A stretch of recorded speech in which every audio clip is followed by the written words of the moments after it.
নমস্কার, দেখছেন কলকাতা টিভি। আপনাদের সঙ্গে এই মুহূর্তে রয়েছে আমি অভিক। শুরু করছি সংবাদ সারাদিন। যে খবরে এই মুহূর্তে নজর রাখবো, বিহারে ভোটার তালিকায় নিবিড় সংশোধন নিয়ে সমস্যা বাড়ছে।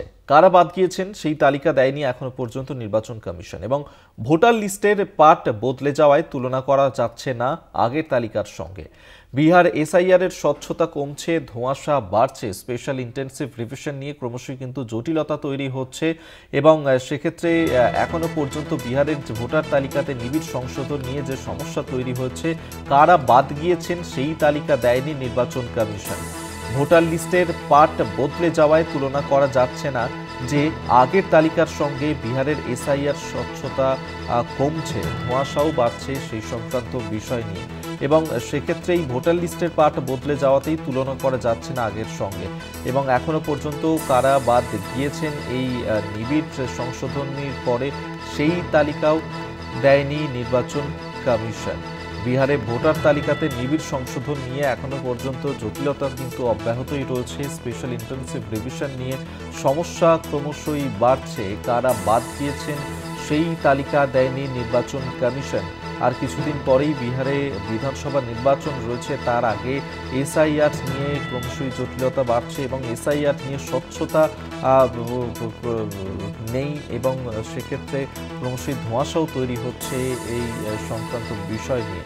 বিহারের ভোটার তালিকায় সেই তালিকা যারা বাদ গিয়েছেন তাদের এখনো পর্যন্ত কোনো তালিকা দেওয়া হয়নি নির্বাচন কমিশনের তরফে, এবং সেক্ষেত্রে বিহারের ভোটার তালিকায় নিবিড় সংশোধন নিয়ে এভাবেই সমস্যা তৈরি হচ্ছে। কারা বাদ গিয়েছেন সেই তালিকা দেয়নি নির্বাচন কমিশন। ভোটার লিস্টের পার্ট বদলে যাওয়ায় তুলনা করা যাচ্ছে না আগের তালিকার সঙ্গে। বিহারে স্পেশাল ইন্টেন্সিভ রিভিশনের স্বচ্ছতা নিয়েও প্রশ্ন উঠছে, এবং ধোঁয়াশাও ক্রমশই বাড়ছে। কারা বাদ গিয়েছেন এই নিবিড় সংশোধন তালিকা থেকে তা নিয়ে কিন্তু এখনো পর্যন্ত নির্বাচন কমিশন স্পষ্টভাবে কিছু জানায়নি। আমরা এই নিয়ে আবারও কথা বলবো। সরাসরি নিউজ রুম থেকে আমাদের সঙ্গে রয়েছেন আমাদের পলিটিক্যাল এডিটর আশিস চট্টোপাধ্যায়।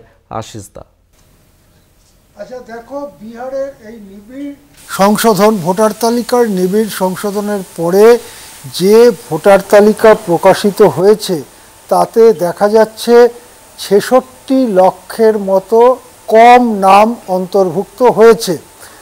প্রথমেই এটা বলে নেওয়া ভালো যে অনেক সময় কথাটা এভাবে বলা হচ্ছে যে ৬৬ লক্ষ নাম বাদ গেছে।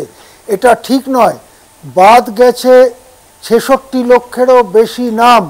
কেননা এই সময় যারা নতুন করে ১৮ বছর বয়সী হয়ে নাম তুলেছে, বা আগে যাদের কোনো কারণে নাম ছিল না, বা ওই অঞ্চলে বিয়ে হয়ে যায় যারা, ইত্যাদি নানান কারণে অনেকে যারা নাম তোলে, সেই নাম অন্তর্ভুক্ত হবার পরে আগের তালিকার তুলনায় এই তালিকায় নাম কম আছে ৬৬ লক্ষ।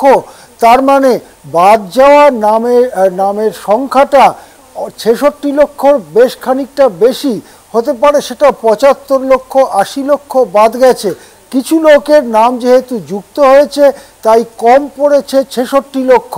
সুতরাং এটা যেটা এখন বোঝা যাচ্ছে, আজকে ৩ আগস্ট তালিকা প্রকাশিত হবার পরে প্রায় ৪৮ ঘন্টা কেটে গেল। এখন যেটা বোঝা যাচ্ছে যে বাদ পড়ার সংখ্যাটা ৬৬ লক্ষর বেশি। এখন কিভাবে এই ৬৬ লক্ষের বেশি, ধরা যাক ৭৫ লক্ষ বাদ গেছে, তাদের বাদ দেওয়াটা ঠিক হয়েছে নাকি হয়নি? তারা কি পরিযায়ী শ্রমিক? তারা এই ফর্ম ফিল আপ করে ইলেকশন কমিশনের অফিসার, বুথ লেভেল অফিসারের সামনে হাজির হতে পারেননি বলে বাদ গেছে, না সত্যিই তারা পার্মানেন্টলি অন্য কোথাও চলে গেছে? সেটা বোঝা যাবে কি করে?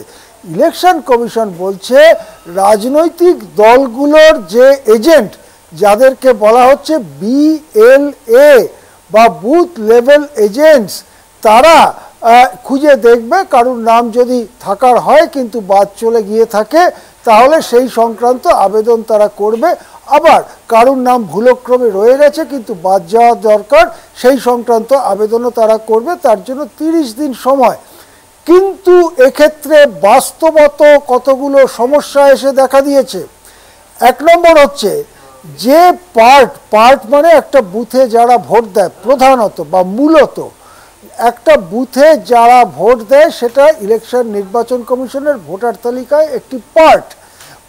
এখন এই পার্ট আগে যেমন ছিল সেই পার্টের চেহারাটা বদলে গেছে, যেহেতু বুথ সংখ্যা বেড়েছে এবং কোনো পার্টেই বা কোনো বুথেই ভোটার সংখ্যা 1200-র বেশি হবে না, এই নীতির ভিত্তিতে পার্টগুলো ভেঙে দেওয়া হয়েছে। তাই অনেক, হয়তো বেশিরভাগ পার্টেরই আসল চেহারা আগে যা ছিল তার থেকে বদলে গেছে। সুতরাং আগের ভোটার লিস্ট আর এবারের ভোটার লিস্ট পাশাপাশি রেখে তুলনা করাটা মুশকিল যে আগের কারা ছিল আর এটায় কারা আছে।